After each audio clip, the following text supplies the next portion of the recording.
Hello and welcome to week 5 of your course. I'm happy to say that we're wrapping this course up this week. I'm happy because I've really enjoyed teaching it. You've been good students and I'm looking very forward to the 3 presentations we've got on Wednesday night and then reading your papers this weekend. Not a lot other than just follow the syllabus this week. There are no chapters to read. We worked hard last week with 2 chapters and I've read most of the discussion. I like what you're saying, so I think we're doing good there. This week you've got your final presentation you're working on as a group and you've got your final paper to write. I'm just going to talk through that a little bit. We will meet at 7 o'clock your time on Wednesday. As I said last time, would ask that you'd send me your PowerPoint. Only one person needs to send. I don't need a copy from everybody. Send me one PowerPoint from each group. Sometime during the day, as long as it's there before class starts, I will upload it and post it so that when we do the presentations, it's really easy for me to just make you the presenter and have the PowerPoints all set and ready to go. You will take control of the screen and be able to move them forward. That should not be any problem. So let's talk a little bit about the project. I've gotten some outlines, the ones that I've seen and responded to. You're looking like you're in good shape. So let's talk a little bit about the presentation first. As I said, there's a presentation which every member of the team needs to have some role. You can divide it up into everybody takes a certain part. You can have certain people doing different things. That's totally up to you. But I want everybody to have a role. It usually works best if some person, the first person that talks, kind of sets the point and kind of introduces people and sets it up so it's a nice smooth flow through the presentation. That's really up to you as to how you want to do it. I'm going to look at the presentation from a couple of perspectives, and it's pretty much in your paper. There needs to be an overview of the finding. What I do not want is a reading of a paper. That's not what I'm asking for.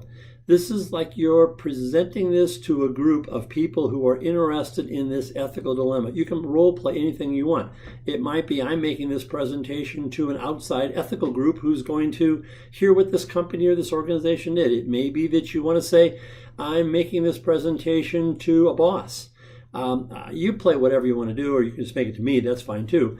But you're going to make a presentation. So you're going to hit the highlights of the case, kind of work through your outline. What's going on? Make sure you introduce us to what this organization is. Don't assume we all know what Foxconn is, for example, or any other organization that may be. Give us some background. I want you to focus on the ethics, not just your opinion as to whatever they did or did not do right. What are the ethics involved? I should hear something about, this was a utilitarian decision and it went sour, or it was a deontological people would have responded this way, or a virtue ethics people would have said, here's a clear violation of virtue, or whatever that may be. But I want to hear not opinion, but ethics. I want to hear some facts. I need some literature review, so give us some background on what's going on. And then present the case in an interesting way. Get us engaged. Get us to want to ask some questions. At the end of your presentation, we will give a couple of minutes for people to ask questions. And I really, really do encourage you to kind of talk to your peers about this. Ask some questions. Find out what's going on. I think all 3 studies that I've heard or I've seen are going to be really interesting. So I don't think that's going to be a problem, but actively engage your class. And the rest of you, I'm asking you to be good class participants in this. Length of the presentation, I'd say 10, 15 minutes, 20 at the longest.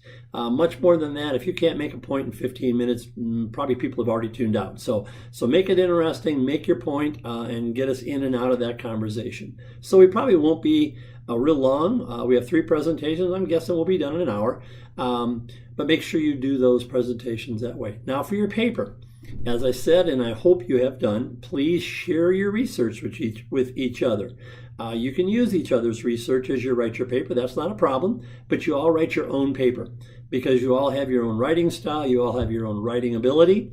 I think I mentioned before, if you are not completely confident in your writing ability, send it to our writing center. There's a link on the webpage. Don't do it on Friday night if you're going to get it back and into me by Saturday.